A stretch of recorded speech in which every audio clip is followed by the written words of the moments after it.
All right, so one question I've been getting a lot, either through Reddit or Discord or through my streams, is why is your forehead so big?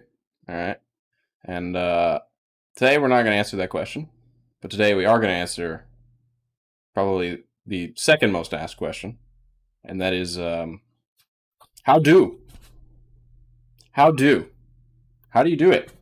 How do you set it up? What do you do? And I promise you, it's a lot simpler than it looks. It's a lot simpler than it looks. So right here, I've got an XP pen. It's the Deco 01 version 2. This is considerably cheaper than anything Wacom offers for the size. That's why I picked it out. It's pretty much the largest one I can get. There's one that's slightly larger. It's like 1 inch larger, but it's double the price. It's like $300. Mine's seen some wear, of course, over the past year. Played some pretty sweaty competitive games on it. So, but the first step is really simple. You plug it in. Now, it's not going to work out of the box. There's actually some important things you have to change in order for the pen to actually function the way you want it to in game. By default, I don't know. Oh yeah, you can't see it. Okay. By default, the pen is going to be set to absolute, which basically this takes your tablet. Mine's a little weird because I have 2 monitors right now, but takes your tablet and sort of maps your screen to the tablet, or vice versa, however you want to think about it. So the same point on my tablet will always be the same point on my monitor. You'll notice that the mouse cursor will actually jump around, and you're like, well, I'm trying to move it this way, and it keeps going back, So this is why, this right here is why if you plugged it up and it's not working in game, this is why. The first thing you gotta do, you gotta download the drivers. It's the same for XP Pen and Wacom. I don't know about Huion, but I imagine it's probably the same. This is how it'll work. Basically, you'll just go to their website, pick out your tablet, download the driver. And basically, you gotta get a little piece of software that looks something like this. Something like this. Now for Wacom, it's gonna be different. You'll see it's a little more complicated. They have all the information that's on this page, but it's split up into multiple tabs.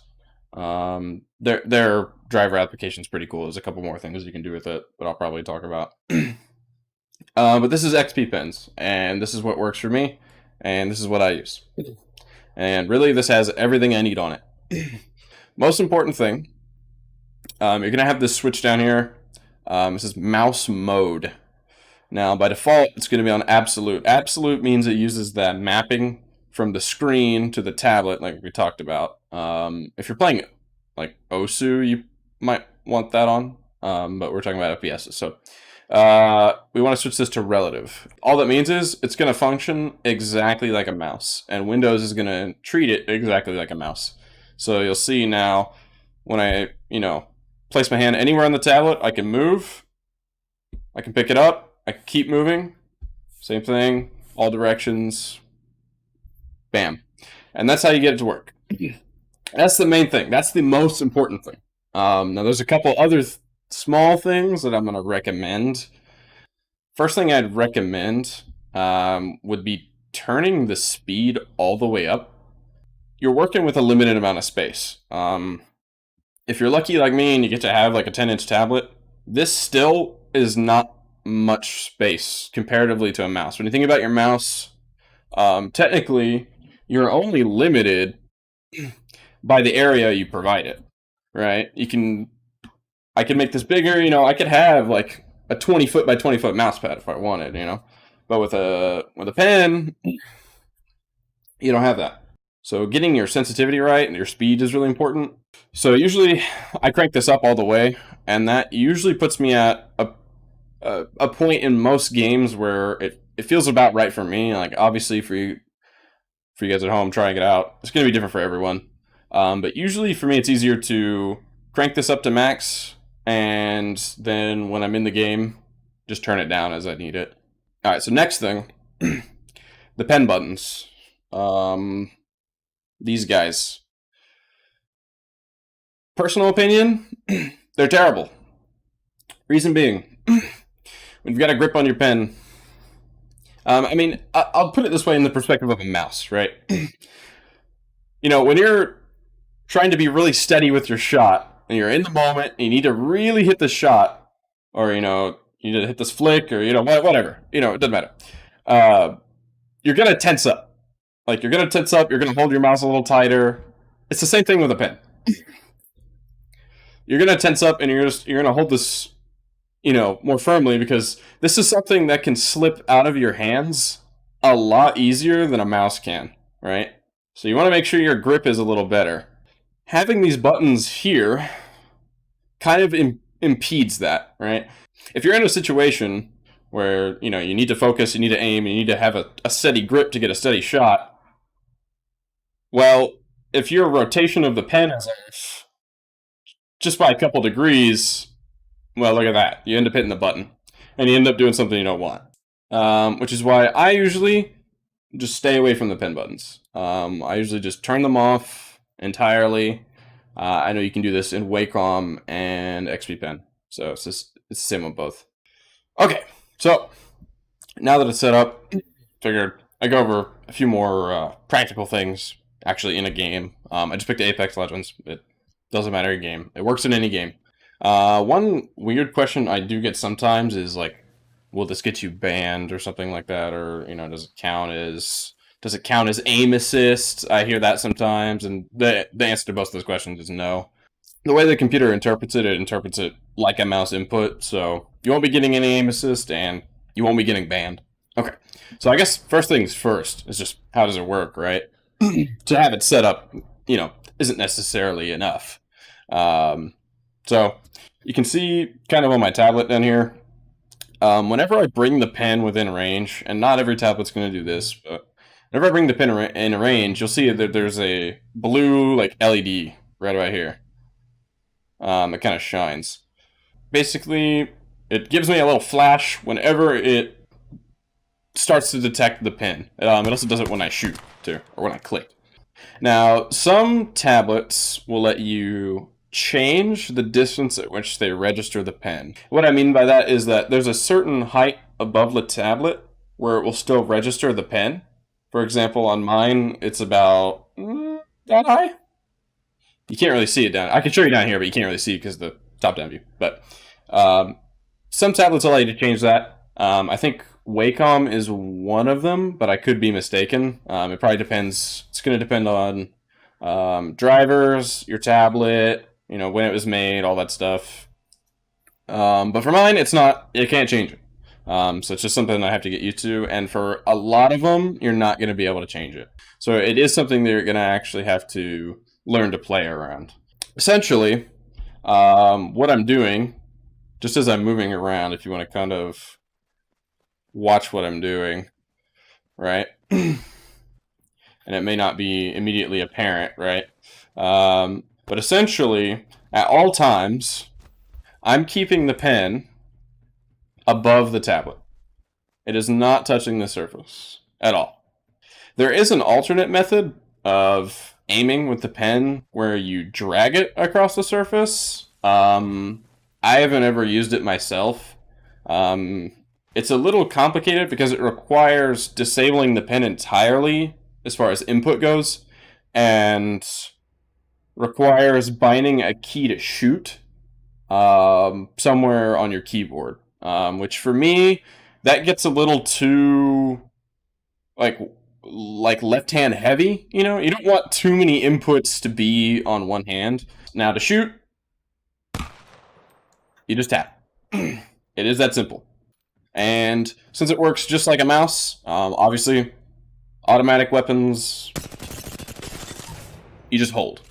Same thing, you just hold. Hold and tap. It works the same way as you're clicking, you know, the left mouse button on your mouse. Okay, so now, all right, time for the question of the hour. How do you aim, right? How do you aim? Some people initially will think, okay, well, I'll bind it to one of the pen buttons. I'll put right click on here. Or maybe your pen already comes with a right click, right? But I already talked about that being a problem with aiming. Like it gets stressful. The buttons are usually hard to press. They wear out fast. I wouldn't go that route. Some people ask me, well, what do you do to aim? And I usually don't like answering that question because my answer to that question isn't very helpful, right? So I'm lucky enough to have a custom keyboard, and I've programmed it myself to have right click. You can see this little key with the star on it to actually be on the keyboard. So when I hit this key, it's registering right click, right?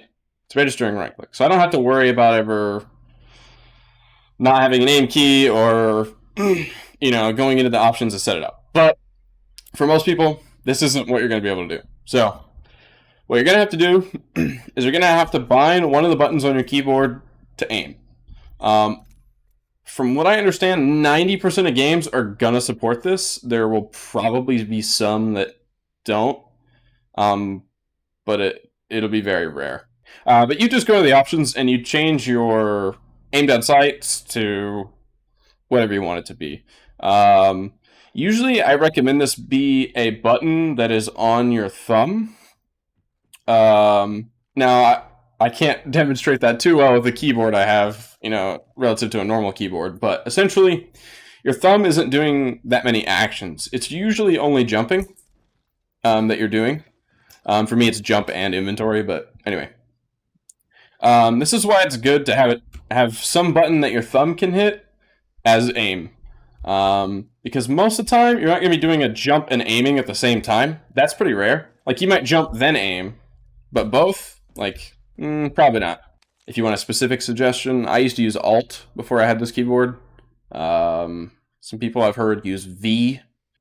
I also have heard of some people actually getting rid of their spacebar bind and actually putting ADS on that. You could do that as well. Okay, one last thing, and maybe this is more of like an Apex specific, but it does come up sometimes in other games, is like, how do you loot?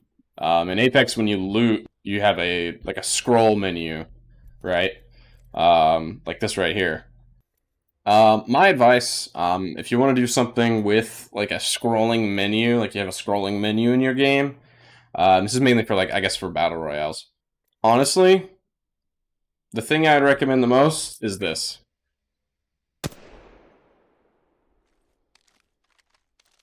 Because there's not a better way around it, unfortunately. I do have scroll up and scroll down bound as buttons on my tablet, but there's a problem you'll notice, and that's that when you're scrolling, each those little notches you kind of pass is an input, and so just putting that input on a button doesn't exactly work because you have to hit the button a lot to get anywhere. All right, so that about sums it up.